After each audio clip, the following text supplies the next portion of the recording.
महोत्सव 2026 या डोंगरी महोत्सव कार्यक्रमाच्या समारोपाला आणि त्याचबरोबर 261 पाटण विधानसभा मतदारसंघातल्या विविध कार्यक्रमांच्या उद्घाटनाला आपल्या विनंतीला मान देऊन आपल्या मतदारसंघामध्ये आज उपस्थित असणारे तुम्हा सगळ्यांची नेते, राज्याचे उपमुख्यमंत्री आदरणीय एकनाथजी शिंदे साहेब, मोरणा शिक्षण संस्थेचे अध्यक्ष रविराज देसाई, लोकनेते बाळासाहेब देसाई, सहकारी साखर कारखान्याचे चेअरमन यशराज देसाई, शिवसेनेचे जिल्हा प्रमुख जयवंतरावजी शेलार, संपर्क प्रमुख शरदजी कनशे, पंचायत समितीच्या सभापती सौभाग्यवती सरिता पवार, उपसभापती विजय पवार, मार्केट कमिटीचे सभापती बाळासाहेब पाटील, उपसभापती गोडांबे, जिल्हा परिषदचे सर्व नवनिर्वाचित सदस्य, पंचायत समितीचे सर्व नवनिर्वाचित सदस्य, या समारोपाला समोर उपस्थित असलेले लोकनेते बाळासाहेब देसाई उद्योग समूह, शिक्षण समूह मधल्या संस्थांचे सर्व मान्यवर पदाधिकारी, सर्व उपस्थित शिवसैनिक, माध्यमांचे सर्व प्रतिनिधी आणि सन्माननीय बंधू आणि भगिनी, जिल्हाधिकारी श्री संतोषजी पाटील, मुख्य कार्यकारी अधिकारी श्रीमती यास्मिनी नागराजन, जिल्हा पोलीस प्रमुख प्रभारी जिल्हा पोलीस प्रमुख, कारण जिल्हा पोलीस नाही, प्रभारी जिल्हा पोलीस प्रमुख श्रीमती कडूकर, इतर सर्व उपस्थित मान्यवर, सन्माननीय बंधू आणि भगिनी, साहेबांना वेळेमध्ये मुंबईच्या कार्यक्रमासाठी पोहोचायचं आहे, त्यामुळं मी जास्त मोठं भाषण करणार नाही. मी एवढ्यासाठीच प्रास्ताविकामध्ये उभा आहे की आज जी उद्घाटन आपण केली माननीय आदरणीय एकनाथजी शिंदे साहेबांच्या हस्ते, मग तो सांगवड पूल असू द्यात,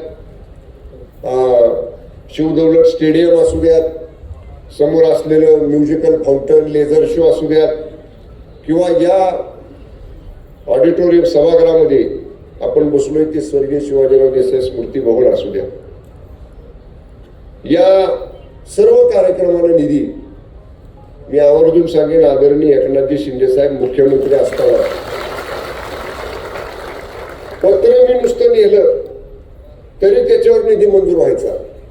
म्हणजे प्रस्ताव सादर करा आणि ब्लॉक इस्टिमेट येऊ द्या, मग त्याला काय एसी मार्फत आणा, सी मार्फत आणा, ई मार्फत आणा आणि कुठलं आणा असलं काय नाही. एक पत्र दिलं, जेवढ्या रकमेची मागणी केली असेल त्याप्रमाणे मंजूर, विशेष बाब म्हणून मंजूर करायचे. साहेबांनी तर मला वाटतं त्यांच्या कारकिर्दीमध्ये नुसत्या सह्यांपेक्षा विशेष बाबच्या सह्या जास्त केल्या. आता आम्ही सारखं असायचो बरोबर बघायला. सर त्यातलाच हा जो काय परिसरामध्ये आज कामं झाली ते आपण मुख्यमंत्री असताना आपण सगळं हाताने या डोंगरी तालुक्यासाठी भरीव अशा पद्धतीचं काम केलं. साहेब आज दौलतनगरचं चित्र बदललंय. म्हणजे 10-15 वर्षापूर्वीचं मरळी दौलतनगर आणि आजचं मरळी दौलतनगर जर बघाल, कधी कुठल्या गावाबरोबर तुलना करणं योग्य नाही, पण आमचं तालुक्याचं ठिकाण पातळ आहे.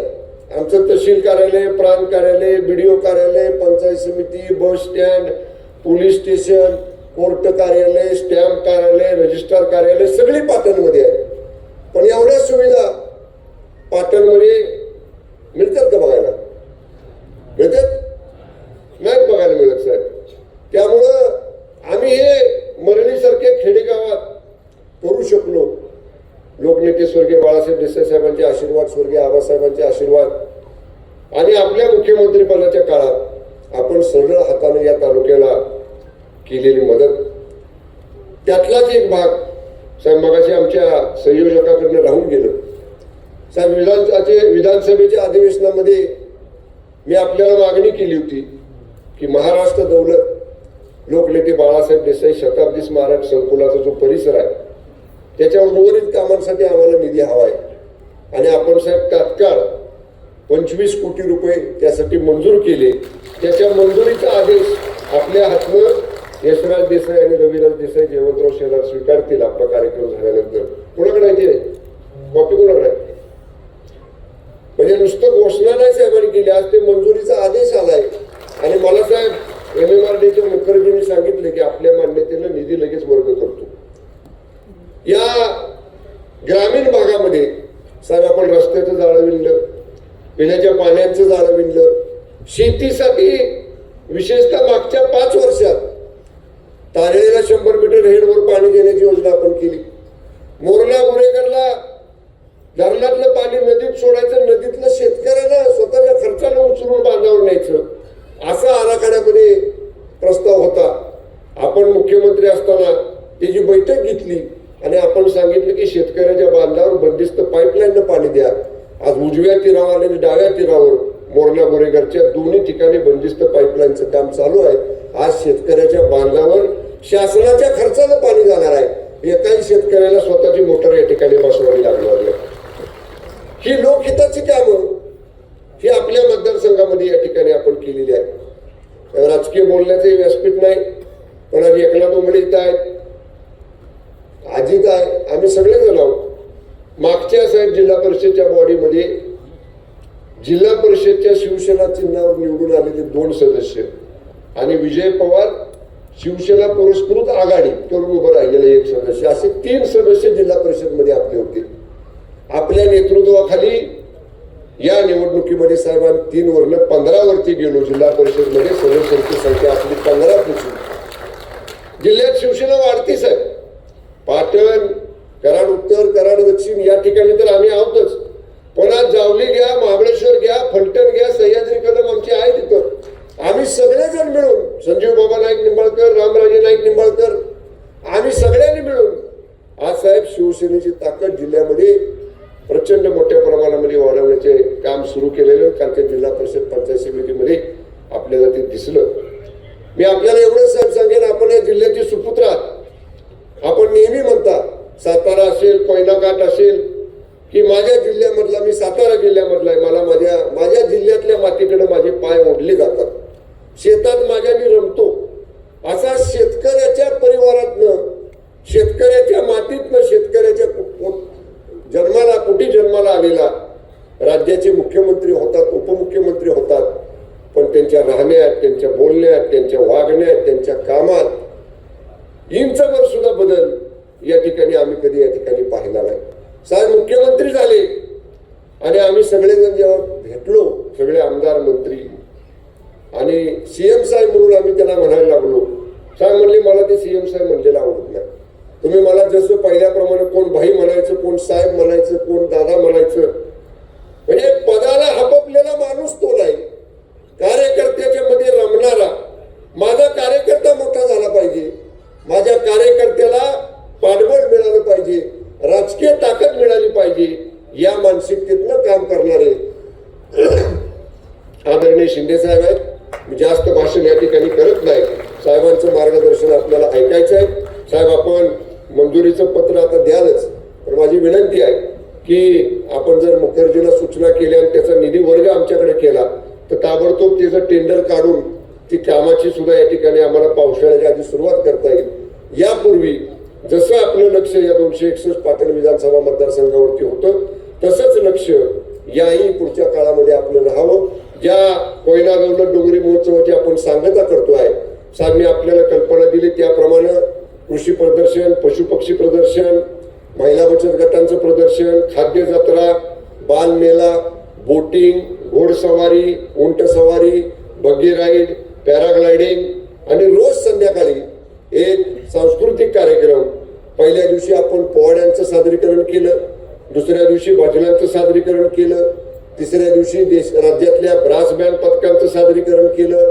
काल युवा वर्गाच्या आग्रहा खातर 1 दिवसीय लावणी महोत्सव केला आणि आज या सगळ्याचा समारोप सायंकाळी सांस्कृतिक कार्यक्रमात या ठिकाणी होणार आहे.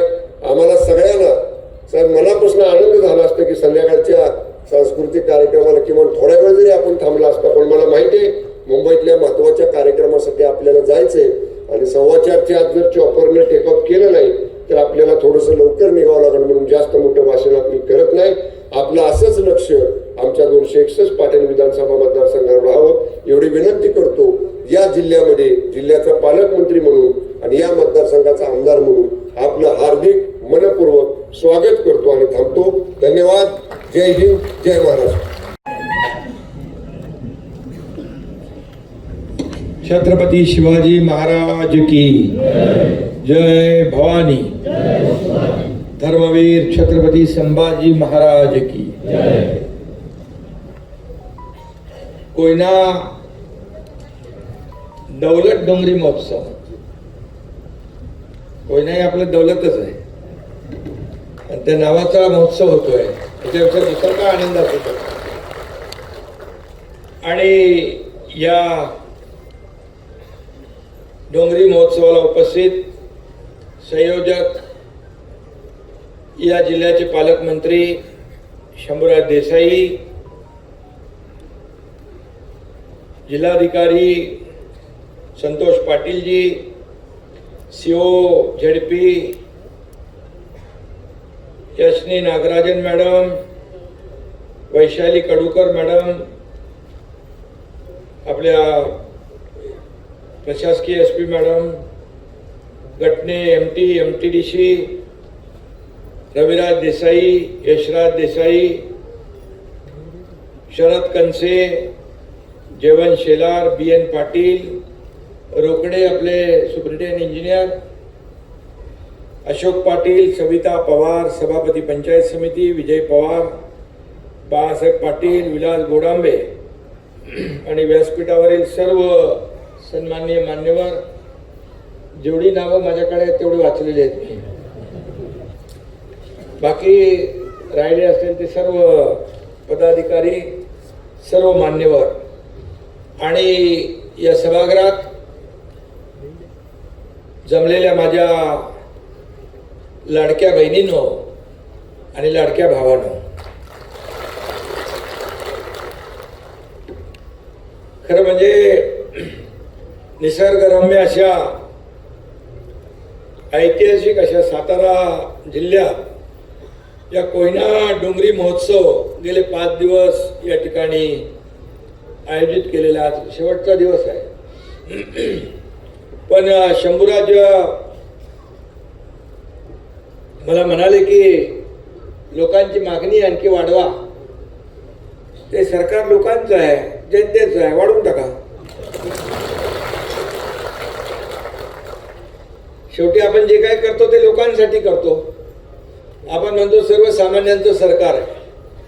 हा शेतकरी काबड कष्ट करतो, शेतीमध्ये राबतो, आपला बळीराजा आहे, अन्नदाता आहे आणि म्हणून आम्ही सगळे चांगलं जेवण करतो।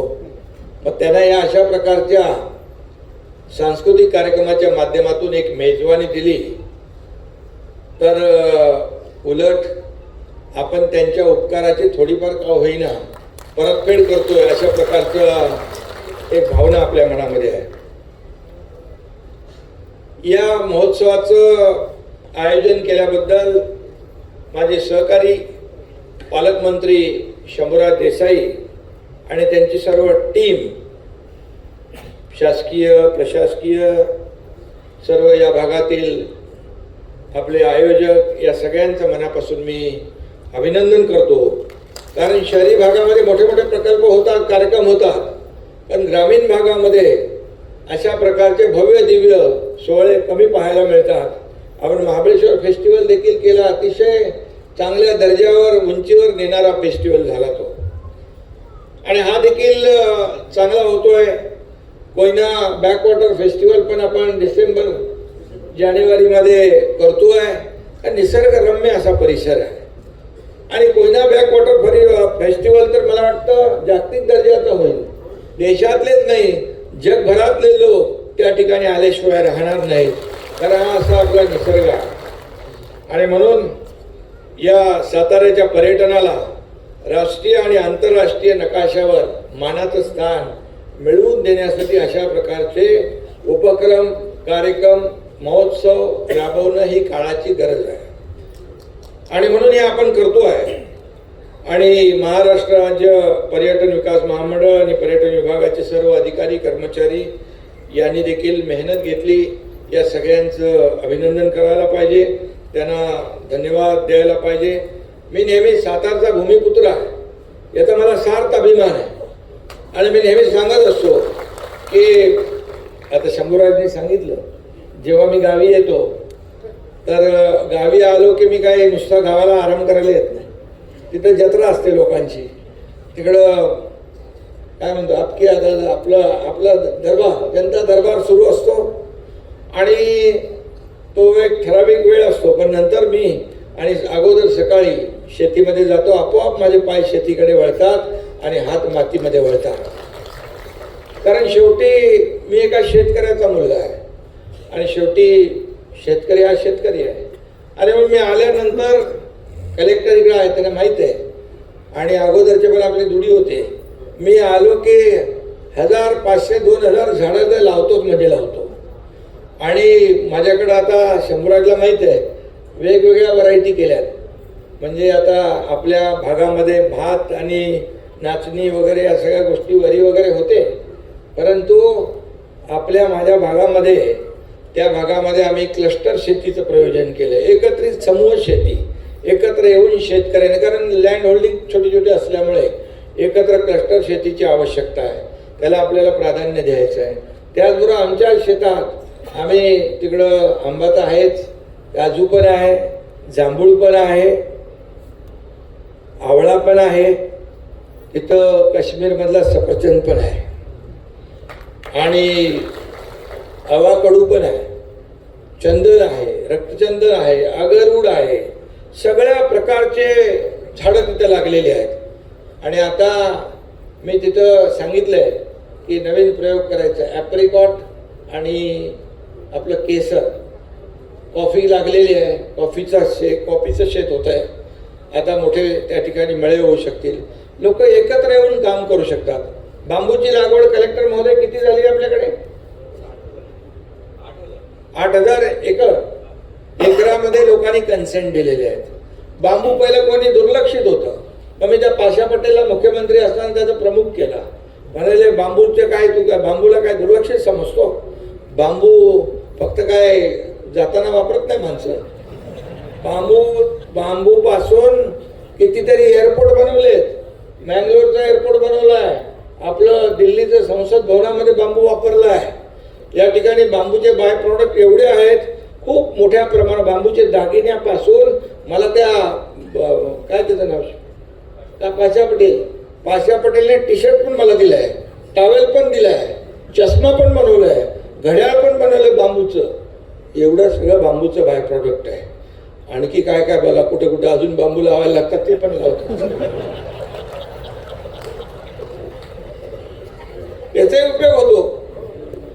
आणि त्यामुळे बांबू हे पहिलं काय होतं, दुर्लक्षित होतं. पण या देशाचे प्रधानमंत्री नरेंद्र मोदीजींनी म्हटलं, अभि बांबू हे बास नाही, बांबू हे घास आहे. मग त्यातल्या सगळ्या अटी काढून टाकल्या, नियम काढून टाकले. आता बांबू मोठ्या प्रमाणावर आपल्याला, त्याला मनरेगातून आपण अनुदान देतोय मोठ्या प्रमाणावर, 6 लाख का काहीतरी हेक्टरी. त्यामुळे आता बांबू हा पूर्वीसारखा दुर्लक्षित राहिलेला नाही. त्यामुळे असे जे काही आपल्याला प्रयोग करता येतील ते केले पाहिजे, नाविन्यपूर्ण. शेवटी प्रगत शेतकरी हा महत्वाचा आहे. या ठिकाणी पर्यटनाला वाव आहे. आज आपण बघितलं, आज किती उद्घाटन झाली. शंभूराजच्या डोक्यातून नवीन नवीन कल्पना इथे येतात. एक पूल बांधला, त्याच्या बाजूला आपण आता हे करतोय, घाट बनवतोय, वॉटर स्पोर्ट करतोय, नाही सेलिंग करतोय. मुंबई सारखा सेलिंगचं लुक त्याला येणार आहे. बाजूला असं ते काय तुम्ही दरवाजे काय साईडला गेट, केबल शेड तर आहे, केबल शेड आहे, त्याला चांगला लुक येईल. पॅनलिंग करतायत, गेट सारखं बनवताय आणि त्याला 25 कोटी रुपये तुम्ही MMRD कडून आणले. MMRD इकडे काम करू शकत नाही. MMRD MMR क्षेत्रापुरती मर्यादित आहे. बघा कसे गपचूप या शंभूराजने 25 कोटी आणले आणि 25 कोटीची ऑर्डर पण काढली. माझं काम असंच असतं, no reason on the spot decision. करतो, बघतो, पाहतो, हे काय. नो हा माझ्या डिक्शनरीत शब्द नव्हता, नाही. मी मुख्यमंत्री असताना माझ्याकडे आहेत वैशिष्ट्यपूर्ण. आता जे वैशिष्ट्यपूर्ण आहे ते पण हे मला बनवायचे, त्याच्यामध्ये वैशिष्ट्यपूर्ण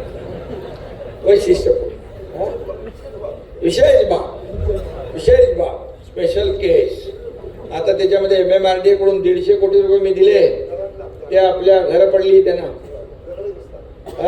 दरडग्रस्तांना. तेव्हा मी मुख्यमंत्री नव्हतो, तेव्हा नव्हतो,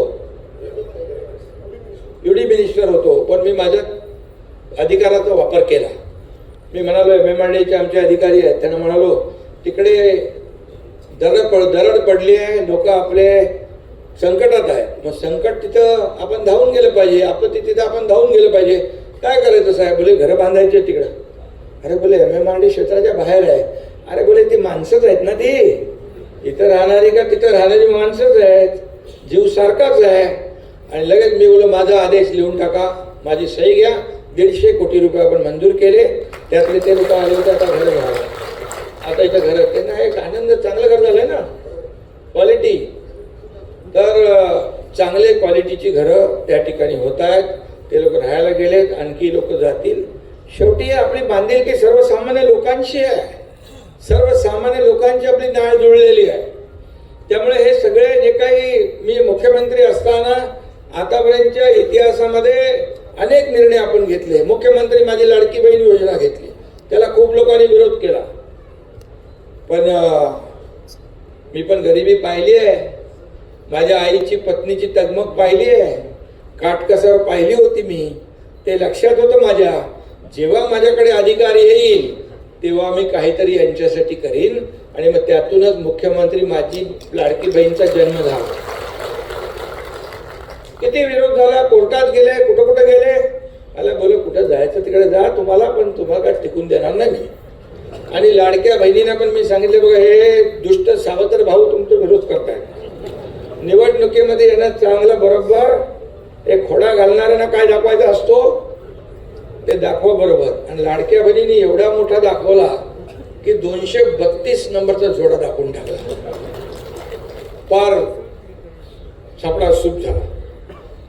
आणि म्हणून मी एवढंच सांगतो, कोणी माईकाला आला तरी लाडकी बहीण योजना कधी बंद होणार नाही. मध्ये माझ्याकडे तक्रारी आल्या लाडक्या बहिणींच्या, आमचं काहीतरी कशा कागदामध्ये हे म्हणून आमचं नाव रद्द झालंय.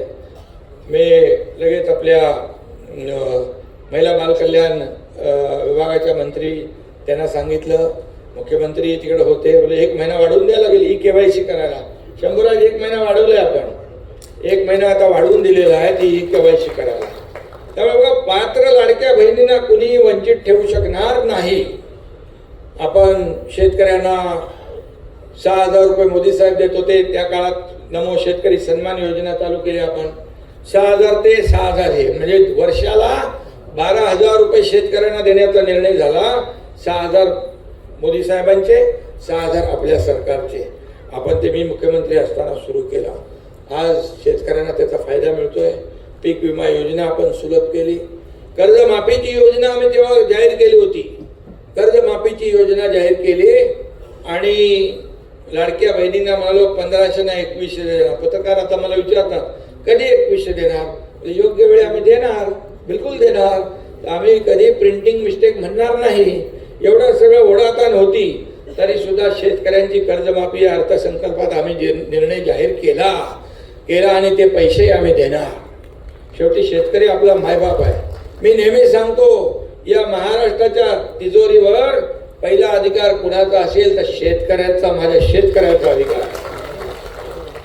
आणि या योजना तुम्हाला सांगायला गेलं तर वेळ पुरणार नाही.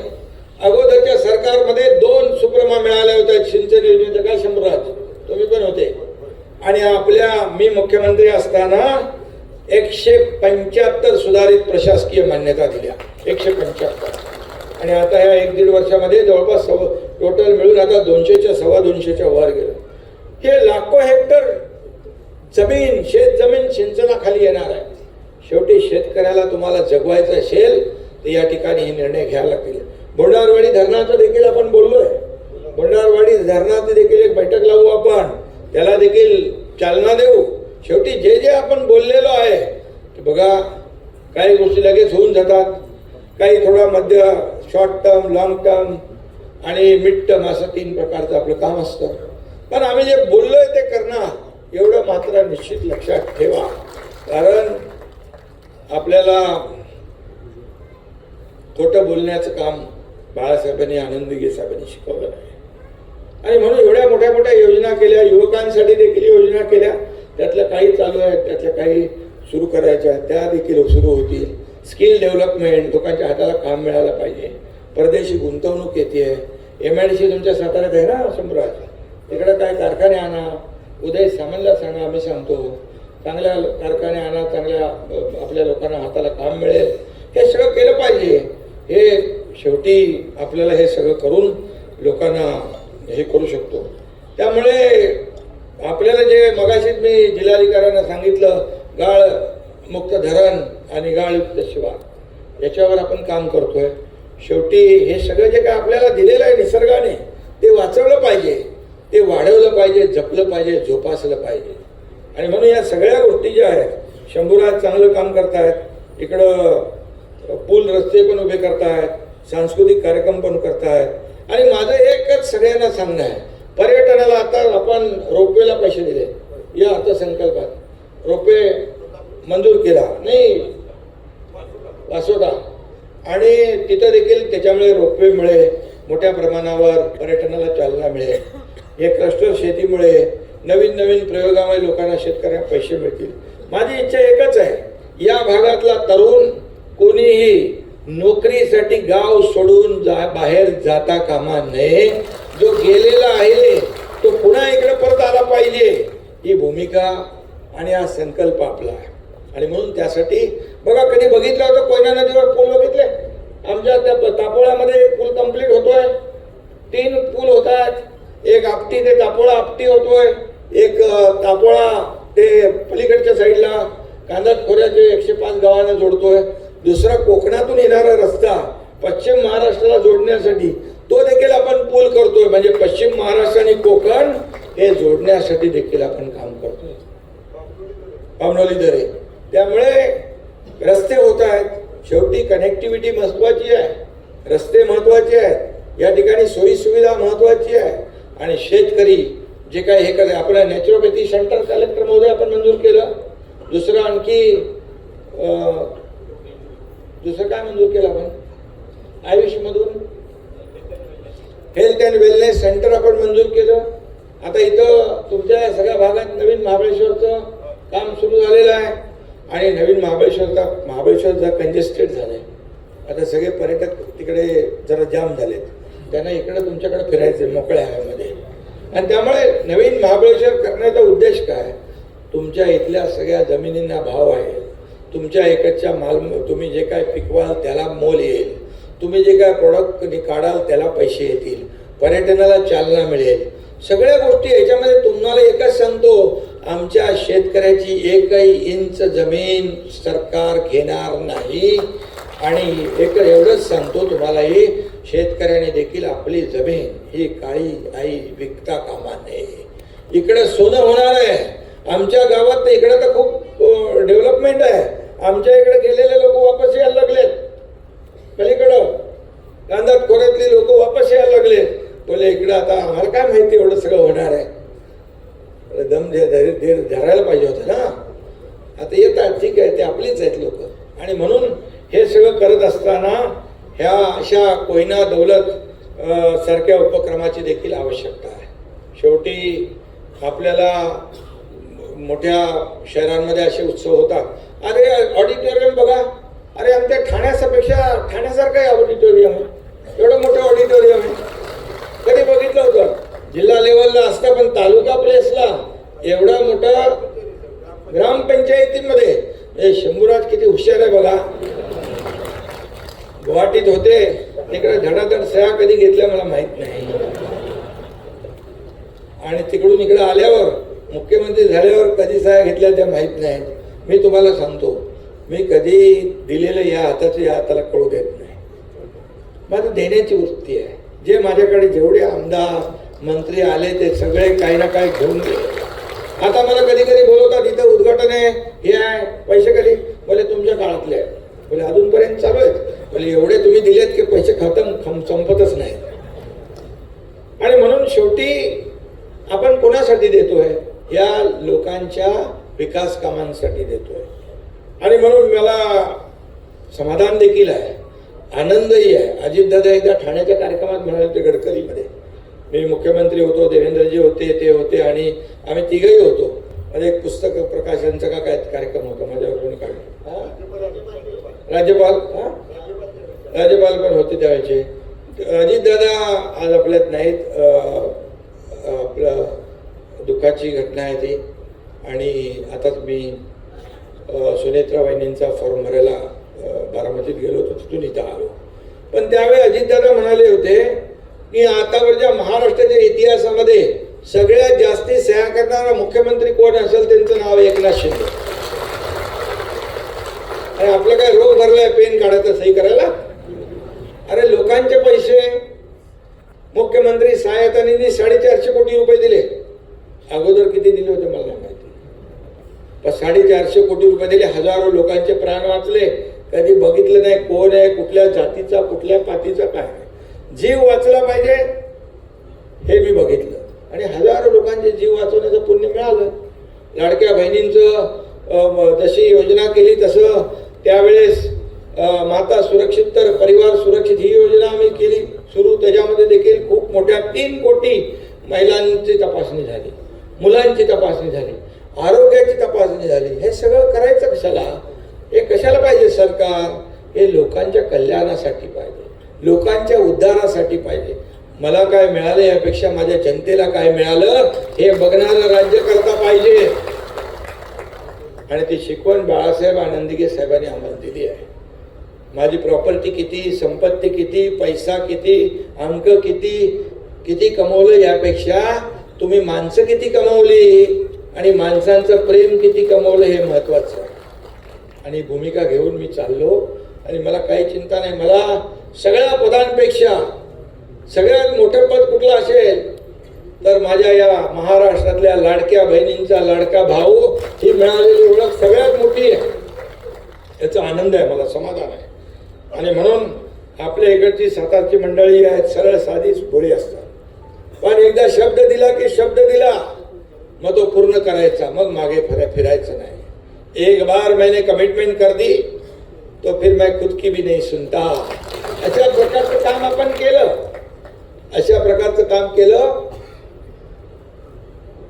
आणि म्हणून लोक विश्वास ठेवतात. आज बघा सह्याद्रीच्या डोंगर रांगा आहेत, कोयना धरणाचा विस्तीर्ण जलसाठा आहे आणि त्याच्या साक्षीने महोत्सव जो होतोय त्यामुळे पर्यटकांना केवळ निसर्ग सौंदर्य नाही तर पॅराग्लायडिंग, सीप्लेन राईड यासारख्या साहसी खेळांचा देखील आनंद लुटता येतो. मला तुम्ही हे दाखवलं मग रे कुठला शो, ड्रोन शो. अरे ड्रोन शो कधी बघितला होता ग्रामीण भागातल्या लोकांनी? ड्रोन शो बघितला. शंभूराज देसाई काय काय बघा दाखवतात, ते चांगलं चांगलं दाखवतात. आणि म्हणून दिग्गज कलाकारांनी हजेरी लावली आहे.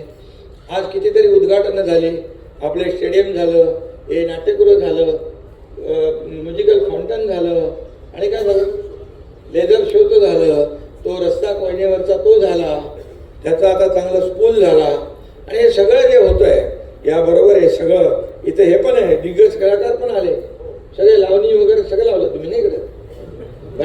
भजन पण केलं ना, पोवाडा, आपलं सगळं मराठी संस्कृती जी आहे ती सगळी इकडं आणली. कलाकारांना संधी दिली, एक प्लॅटफॉर्म दिला. शेवटी कलाकारांना प्लॅटफॉर्म देणे हे महत्वाचं आहे. कला कुठं पेश करणार ते? अशाच कार्यक्रमातून ते कलावंत आपली कला सादर करतात आणि थोडा का होईना विरंगुळा आयुष्यामध्ये आपल्या सगळ्या लोकांना देण्याचं काम शंभूराजने केलंय. घोडा उंट सफारी पण होती इथं, घोडा उंट सफारी, भजन कीर्तन, महिला बचत गटाचे स्टॉल, हस्तकला प्रदर्शन, खूप काही केलं, कृषी प्रदर्शन, पशु पक्षी प्रदर्शन. त्यामुळे हा महोत्सव सर्व समावेशक झालेला आहे. राधा ही जगातील सर्वात लहान पान म्हैस, ते पण आणले. मी बोलतोय ते आहे ना बाबा.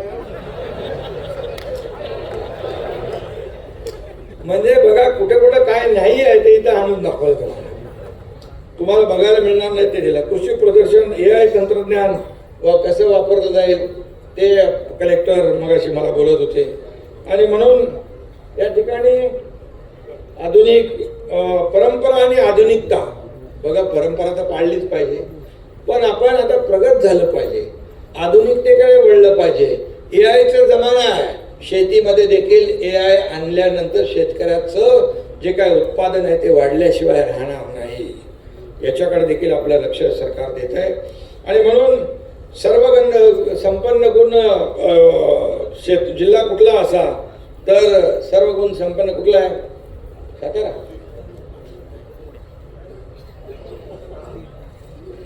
नक्कीच साताऱ्याकडे बोट दाखवलं जाईल. कारण इथं सगळंच आहे ना, सर्व आहे. आणि इथं काय नाही, एक समुद्र सोडलं तर बाकी आहे, पण आपल्या नदीचं बॅकवॉटर पण समुद्रासारखं विस्तीर्ण आहे बघितलं तर. आणि स्वच्छ पाणी, थंड हवेचं ठिकाण, धार्मिक स्थळं, मोठं धरण कोयनेसारखं, इथून सगळ्या राज्याला वीज जाते, शिक्षण संस्था, साखर कारखाने, उद्योग, चांगली कनेक्टिव्हिटी सगळं आहे. आणि त्यामुळे आता सातारा जिल्ह्याला आपल्याला पर्यटन हब बनवायचं आहे. पर्यटन हब, त्यासाठी आपल्याला अशा कार्यक्रमांची आवश्यकता. आणि म्हणून महाबळेश्वर बघतो आपण, पाचगणी, कास पठार, हे सगळं आपण पाहतो. आणि हे फक्त महाराष्ट्राची ठिकाणं नाही, संपूर्ण देशातून जगभरातून लोक येतात इथं पर्यटक. आणि म्हणून या आपण महाबळेश्वर फेस्टिवल केलं तर बाहेरचे पण होते ना, जपानचे लोक, परदेशी टुरिस्ट होते. आणि आपले राज्यपाल, जे माजी राज्यपाल होते ना, आपले राज्यपाल आचार्य देवव्रत, ते मुनावळेला आले होते मध्ये. ते माझ्या गावाकडून गेले. मैं बोला आप जाना चाहिए था. बोले नहीं, वहाँ पर आप नहीं थे.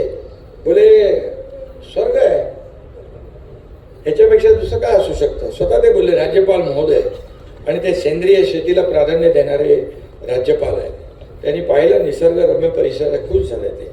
आणि म्हणून त्यांनी बोटिंग देखील केलं, त्याचाही आनंद घेतला. आणि या ठिकाणी खूप आपण, मला एवढंच सांगायचं आहे, पर्यटक आपले वाढलेत ना नक्की इकडे. कलेक्टर महोदय, 2022 मध्ये 15 लाख विदेशी पर्यटक आपल्या राज्यात यायचे. त्यातले महाबळेश्वरमध्ये सगळ्यात जास्ती यायचे, इकडे जास्ती यायचे. आता ती 37 लाखापर्यंत पोहोचलेली आहे संख्या. महाराष्ट्रात 11 कोटीहून 18 कोटीपर्यंत पोहोचलेले हे पर्यटक आपल्या पर्यटन धोरणाचं यश आहे. आणि पर्यटन मंत्री कोण आहे आता? शंभूराज देसाई. आणि म्हणून महाबळेश्वर हा महाराष्ट्रातील पर्यटनाचा कंठमणी समजला जातो. जगभरातून या हिल स्टेशनवर लोक येतात. आणि म्हणजे सगळे हिल स्टेशन ब्रिटिशकालीन आहे. पण मी म्हणून ठरवलं की ब्रिटिशकालीन त्यांनाच काही मागता होता का हिल स्टेशन बनवायचा. आणि म्हणून नवीन महाबळेश्वर जे बनवतोय, आपण बनवतोय. आणि नवीन महाबळेश्वर बघा, अतिशय देखणं आणि सगळ्यांना त्याचा लाभ होणार आहे. आणि म्हणूनच या ठिकाणी महाबळेश्वरच्या कुशीमध्ये न्यू महाबळेश्वर आपण करतोय. आणि तब्बल 550हून अधिक गावांचा पर्यावरण पूरक विकास होणार आहे. नीट समजून घ्या शंभूराज, आपल्या लोकांनाही समजून सांगा की कसा याचा फायदा आहे, कसं जीवनमान आपलं बदलणार आहे, कसं आर्थिक आपल्याला फायदा होणार आहे, कसं आपल्याला हे आपलं गाव सोडून बाहेर जाण्याची पाळी येणार नाही. या ठिकाणीच आपला आई वडिलांची सेवा करून इथं रोजीरोटी आपल्याला मिळेल आणि स्वतःची रोजीरोटी मिळेल. आणि म्हणून आज महाराष्ट्र शासनाच्या गृहनिर्माण धोरणाअंतर्गत होमस्टे टुरिझमला आपण चालना देतोय, ब्रेड अँड ब्रेकफास्टला देतोय, ॲग्रो टुरिझमला आपण प्रोत्साहन देतोय. आणि म्हणून यामध्ये वीज आणि पाणी घरगुती दराने आपण देतोय, सौर ऊर्जेसाठी अनुदान आपण देतोय, मुद्रा कर्ज देतोय. आणि म्हणून हे सगळं जे आहे हे करत असताना खूप मोठ्या प्रमाणावर या ठिकाणी चालना देतोय. कास पठार तर आपल्याला सगळ्यांना माहीत आहे. चुलीवरचं जेवण खाऊन सह्याद्रीच्या हवेत सकाळी चहा घेताना पर्यटकांना खरा सातारा अनुभवता येतो. हे सगळं वैशिष्ट्य आहे. स्ट्रॉबेरी आपली जगप्रसिद्ध आहे. साताऱ्याच्या हळदीला तोड नाही आहे. त्याशिवाय अनेक औषधी मी माहिती घेतली, आपल्या रानांमध्ये 400 ते 500 प्रकारच्या दुर्मिळ औषधी आहे. दुर्मिळ औषधी. आता मी रामदेव बाबांना सांगितलंय, शंभूराज एक बार इधर आ जाओ. ते बोले मैं आ जाओ, कभी बुलाओ मैं आता हूं. आणि आपण आपली जी काही ही लागवड आहे, ही जंगलातली लागवड आपण शेतकऱ्यांनी लागवड केली, त्यातून मोठ्या प्रमाणात पैसे मिळतील. आणि म्हणून फार पोटेन्शियल आहे इथं. खूप मोठ्या प्रमाणावर या कोयना, चांदोली, वासोटा, पाटण परिसरात वाघ पण आलेत ना आपल्याकडे. हा हो, कुठले कुठले आहेत ते? हिरकणी, तारा, चंदा, बरोबर ना? तर शेवटी वाघ म्हणजे जंगलचा राजा मुळे, आणि म्हणून मी आपल्याला एवढंच सांगतो की आपला हा ऐतिहासिक सातारा आहे, ऐतिहासिक सगळी भूमी आहे. आणि आपण तारकर्लीसारखी स्कुबा डायव्हिंग सारखं मुनावळ्यात स्कुबा डायव्हिंग करतोय ना मुनावळ्यामध्ये, हां. आणि तेव्हा आपण सुरुवात केली, आता त्याची पूर्तता होईल आणि इथल्या लोकांना देखील काम मिळेल. एवढंच आहे, स्थानिक लोकांना कलेक्टर महोदय, CO मॅडम, स्थानिक भूमिपुत्रांना रोजीरोटी मिळाली पाहिजे, हे आपलं धोरण असलं पाहिजे, ही आपली भूमिका असली पाहिजे. आणि म्हणून पर्यटनामध्ये खूप मोठ्या प्रमाणावर आपल्याला वाव आहे. आज तुमच्याकडे काहीतरी सगळं सांस्कृतिक सगळी मेजवानी आहे. संध्याकाळी मी येणार होतो, पण तो कार्यक्रमामध्ये बदल झाल्यामुळे मी दुपारी आलो. आणि म्हणून हे खऱ्या अर्थाने आज अशा प्रकारच्या महोत्सव, खाद्य महोत्सव आहे, सगळ्या प्रकारच्या पदार्थांची चव आपल्याला चाखता येते. आणि म्हणून एक प्रकारचं रिलॅक्सेशन आहे महोत्सव, म्हणजे एक मेडिटेशन आहे म्हटलं तर बावगं ठरणार नाही. आणि म्हणून या अशा प्रकारच्या कार्यक्रमाची आवश्यकता आहे. एक सामान्य सातारकर, कोयनेचं पाणी पिणारा एक सामान्य गावकरी म्हणून या महोत्सवामध्ये मुख्यमंत्री, उपमुख्यमंत्री, नगरविकास मंत्री वगैरे इकडे आलो की मी सगळं विसरून जातो. मी इथला सातारकर, आपल्या कोयनेतल्या भूमीतला एक कार्यकर्ता म्हणून, एक शेतकरी म्हणून मी या ठिकाणी येत असतो. याचा मला सार्थ अभिमान आहे. आता काही लोक मी इकडे आल्यावर तिकडे त्यांना प्रॉब्लेम होतो. इकडे आल्यावर काही लोकांना पोटदुखी होते, काही लोक म्हणतात हेलिकॉप्टरने जातात, आमकं जातात. मी काय त्याकडे लक्ष देत नाही. मी माझं काम चोख करतो. आरोपाला आरोपाने उत्तर मी कधी देत नाही, आरोपाला कामातूनच उत्तर देतो. आणि म्हणूनच या सातारा जिल्हा जो आहे, हा सातारा जिल्हा एक पर्यटन हब झाला पाहिजे. मगाशी मी म्हटलं त्याप्रमाणे आपण केलं पाहिजे. आणि म्हणून साताऱ्याची ही भूमी छत्रपतींच्या पदस्पर्शाने पावन झालेली भूमी, ऐतिहासिक भूमी आहे, ऐतिहासिक सगळं आहे. आणि याचे आपण सगळे साक्षीदार आहोत. या भूमीमध्ये आपला जन्म झाला, हे आपलं मोठं भाग्य आहे. आणि म्हणून या ठिकाणी आज इथल्या शिवसागर जलाशयाच्या पाण्याच्या लाटांमधूनही मंदिरांच्या घंटांचा आणि महाराजांच्या घोड्यांच्या टापांचा आवाज येतो. इथे वीज कडाडली तरी हर हर महादेव असा ध्वनी तिथून निघत असतो. आणि म्हणून कोयना महोत्सव असाच वृंदिंगत होत जावं अशा शुभेच्छा देतो. जाता जाता शंभूराज प्रेमाखातर आपल्याला 4 ओळी सांगतो. बाकी काय राहिलेलं नाही ना, पैसे मिळाले अजून काय बाकी नाही. ते MMRD अजून सांगतो. माझ्याकडे MSRDC पण आहे, MSRDC पण माझ्याकडे आहे, MMRD माझ्याकडे आहे. आणि काय घरं बांधायची असेल तर म्हाडा पण माझ्याकडे आहे. आणि नियम का अटी शिथिल करायचे असतील तर नगर विकास खाते माझ्याकडे आहे. तर मी चिंता काय करायची नाही. कारण मी आपल्याला सांगतो, बाळासाहेब, हिंदुहृदय सम्राट बाळासाहेब ठाकरे म्हणायचे 40 लाख लोकांना मोफत घरं द्या. तेव्हा लोकांना मजाक वाटायची, कसं होणार. पण त्यांच्या शिष्याने जसं हाऊसिंग मिनिस्टर झाला तसं मुंबईतल्या क्लस्टरला प्राधान्य दिलं आणि सगळे लाखो झोपडपट्टीवासियांचे आता मोठ्या प्रमाणावर पुनर्विकास प्रकल्प सुरू होत आहे. 17,000 घराचा, कधी बघायचं मुंबईमध्ये तर बघा रमाबाई आंबेडकर नगर आणि आपला कामराज नगर, इथं 17,000 घरांचा प्रकल्प सुरू झाला. ठाण्यामध्ये 25,000 घरांचा प्रकल्प सुरू झाला. मुंबईमध्ये लाखो घरांचा प्रकल्प सुरू होतोय. हे फक्त बोलत नाही, आपण करून दाखवतो. मुंबई शहर मोठं आहे, जागतिक दर्जाचं शहर आहे. आणि मग मुंबईसारखीच असली पाहिजे. तुम्ही आल्यावर तुम्हाला वाटलं पाहिजे मुंबईत आलो आहे. आणि म्हणून या भागात देखील, सातारा जिल्ह्यात देखील गृहनिर्माण हाऊसिंग सोसायटी कुठं करायची असेल कलेक्टर महोदय तर मला सांगा, तेही आपण राबवू. इथल्या लोकांना देखील परवडणारी घरं मिळाली पाहिजे. अफोर्डेबल हाऊसिंग, नवीन हाऊसिंग पॉलिसीमध्ये मी ते टाकलेलं आहे. परवडणारी घरं, आपल्या काम करणाऱ्या कामगार आमच्या बहिणी, मुलांना शिक्षक जे शिकतात त्यांना हॉस्टेल्स, हे सगळं आम्ही टाकलंय. गिरणी कामगारांना घरं, तुमच्या इकडचे पण गिरणी कामगार असतील, 1,00,000 लोकांना गिरणी कामगारांना आपण घरं देण्याचा प्रकार हे सुरू केलेला आहे. आणि त्यांना आतापर्यंत ते वंचित होते, परंतु त्यांना वंचित आता राहावं लागणार नाही. मी आपल्याला एवढंच सांगतो, तुम्ही सर्वांनी शिवसेनेला भरभरून जिल्हा परिषदेमध्ये आणि पंचायत समितीमध्ये यश दिलं, त्याबद्दल मी आपल्याला अभिनंदन करतो, मनापासून आपल्याला धन्यवाद देतो आणि शुभेच्छाही देतो. अशीच ताकद यापुढे देखील कायम ठेवा. शंभूराज देसाई यांनी पर्यटन महोत्सव आयोजित केलेला आहे. काही लोकांना त्यांनी पर्यटनाला पण पाठवलेलं आहे. काही लोक पर्यटनाला इकडे येतीलही आणि म्हणून हे सगळं शंभूराज कलाकार आहे, तर बरोबर काम वेळेवर काम दाखवतात ते, आणि म्हणून त्यांना मी खूप खूप शुभेच्छा देतो.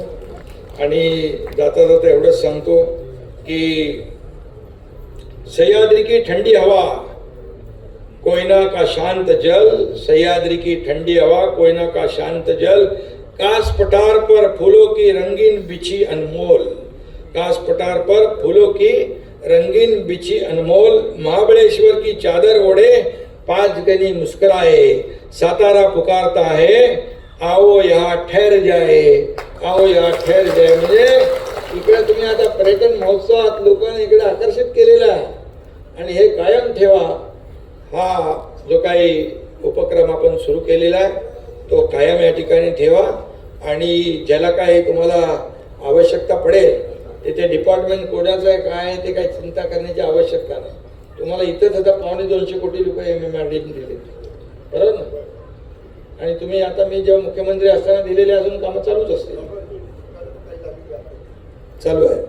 त्यामुळे निधी विकास कामाला कधीही कमी पडू देणार नाही, हा एकनाथ शिंदेचा शब्द आहे.